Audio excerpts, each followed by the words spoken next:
Hi friends, welcome to சாந்தி இல்லம். எல்லோரும் எப்படி இருக்கீங்க? சாந்தி இல்லம் சேனலில் இன்றைக்கி என்ன ரெசிபி பார்க்க போகிறோன்னு பார்த்தீங்கன்னா, ஒரு எம்மியான ஒரு ஈவினிங் ஸ்நாக்ஸ் ரெசிபி தாங்க பார்க்க போகிறோம். சம்பா கோதுமை ரவை வச்சுட்டு நம்ம வந்து கட்லட் ரெசிபி வந்து பண்ண போகிறோம். கட்லட்னால் குழந்தைங்களுக்கு எல்லா குழந்தைங்களுக்குமே கண்டிப்பாக பிடிக்கும், பிடிக்காதவங்களே இருக்க மாட்டாங்க.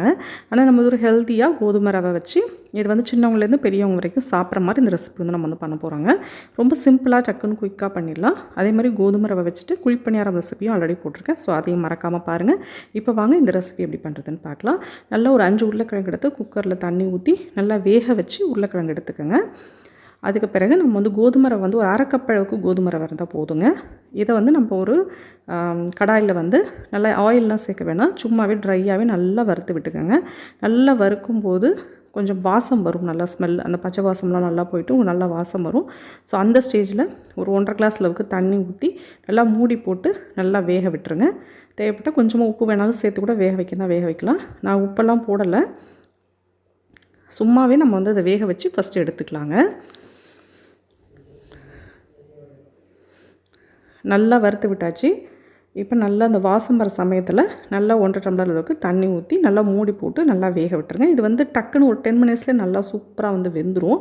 நல்லா சிம்மில் வச்சு வேக விட்டிங்கன்னா வெந்துடும். சப்போஸ் உங்களுக்கு கொஞ்சம் வேகாமல் டவுட்டாக இருக்குன்னா கொஞ்சம் தண்ணி இன்னும் கூட ஒரு 1/2 கிளாஸ் அளவுக்கு ஊற்றிட்டு நல்லா இது மாதிரி வேக வச்சுட்டு எடுத்துக்கோங்க.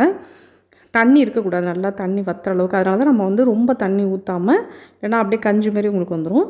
அதுக்காக தான் நான் கரெக்டாக 1.5 டம்ளர் அளவுக்கு தண்ணி ஊற்றிட்டு தேவைப்பட்டால் நம்ம அதுக்கு பிறகு ஊற்றி நல்லா வேக வச்சுக்கலாம். சூப்பராக வந்து பாருங்கள், நல்லா நம்ம 1/2 கிளாஸ் தான் போட்டோம், நல்லா பொதன்னு 1 கிளாஸ் அளவுக்கு பார்த்திங்களா வந்துருச்சு நல்லா. அதனால் இந்த அளவுக்கு பாருங்கள். இப்போ நல்லா ஆறிடுச்சு. நல்லா ஆறினோடனே இப்போ வந்து நம்ம உருளைக்கிழங்கு ஆல்ரெடி நம்ம தோலெலாம் எடுத்துகிட்டு வேக வச்சுருந்தோம் இல்லைங்களா, அது தோலெல்லாம் நீக்கிட்டு இப்போ நல்லா மசிச்சு விட்டுக்கோங்க. உருளைக்கிழங்கை நல்லா கையால் மசிச்சு விட்டுட்டு இப்போ அதோடைய நம்ம கோதுமை ரவையோடைய இதையும் சேர்த்துக்கிட்டோம். இப்போ கருவேப்பிலை, கொத்தமல்லி, புதினா அதெல்லாம் சேர்த்துக்கலாம். இஞ்சி வந்து நல்ல ஒரு பெரிய துண்டாக எடுத்துகிட்டு நல்லா குட்டி பீசஸாக கட் பண்ணிவிட்டு நம்ம இஞ்சியும் சேர்த்துக்கலாங்க. பச்சை மிளகா வந்து 2 பச்சை மிளகா சேர்த்துருக்கேன், நீங்கள் காரத்துக்கு ஏற்ற அளவுக்கு சேர்த்துக்கோங்க. ஒரு பெரிய வெங்காயம் நல்லா நீல வாக்கில் கட் பண்ணிவிட்டு அதையும் சேர்த்தாச்சு. இப்போ வந்து தூளுப்பு வந்து ஒரு 1.5 ஸ்பூன் அளவுக்கு தூளுப்பு சேர்த்துருக்கேன். ஏன்னா நம்ம உப்பு எதுவுமே சேர்க்கலை, இப்போ தான் ஃபஸ்ட் டைம் சேர்க்குறோம். தனி மிளகாத்தூள் வந்து சின்ன ஸ்பூனில் 1 ஸ்பூன் அளவுக்கு சேர்த்துருக்கேன்.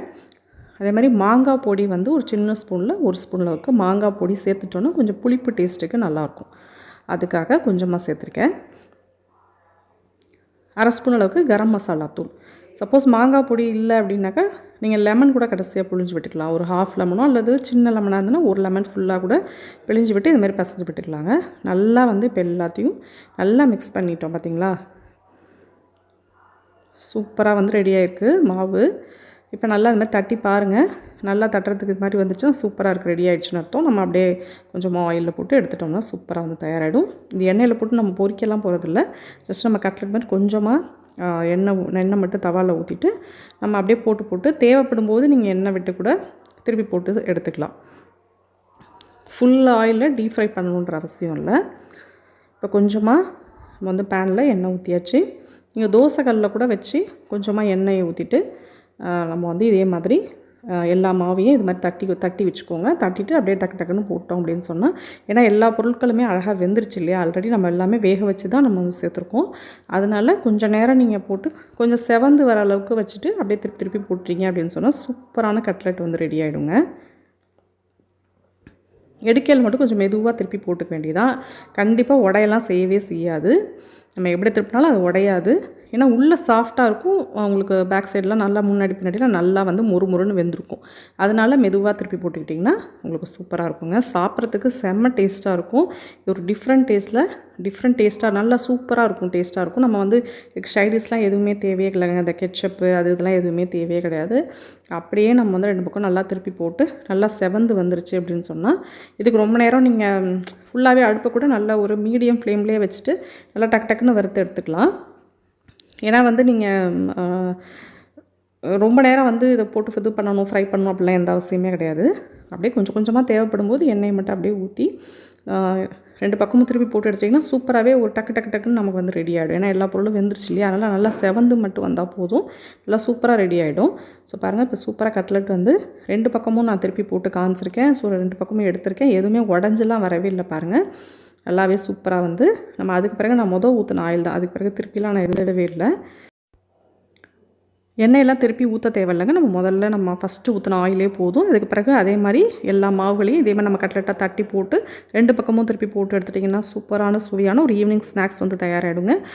டேஸ்ட் மட்டும் கிடையாது, நல்ல ஹெல்த்தியான ஒரு ஈவினிங் ஸ்நாக்ஸாகவும் இது தயாராகிடும். இது சின்ன பசங்க மட்டும் கிடையாது, நல்ல பெரியவங்க வீட்டில் வயசானவங்க இருந்தாங்கன்னா கூட இதில் 2 கட்லெட் சாப்பிட்டாங்கன்னா போதுங்க. வயிறு நல்லா ஃபில்லிங்காக இருக்கும். ஸோ கண்டிப்பாக அந்த ரெசிபி நீங்களும் செஞ்சு பாருங்கள். செஞ்சு பார்த்துட்டு எப்படின்னு சொல்லிட்டு எனக்கு கமெண்ட் பண்ணுங்கள். சாந்திலம் சேனலில் நிறைய டிஃப்ரெண்ட்டான ஹெல்த்தியான ரெசிபிஸ்லாம் நிறைய போட்டிருக்கோம். ஸோ அதையும் மறக்காமல் பாருங்கள். இந்த வீடியோ பிடிச்சிருந்தால் லைக் பண்ணுங்கள், ஷேர் பண்ணுங்கள், கமெண்ட் பண்ணுங்கள். இன்னொரு நல்ல ஹெல்த்தியான ரெசிபியோடு நான் வந்து உங்களை மீட் பண்ணுறேன். தேங்க்ஸ் ஃபார் வாட்சிங். நெக்ஸ்ட் ஒரு நல்ல ரெசிபியோடு நான் மீட் பண்ணுவேன். பாய்.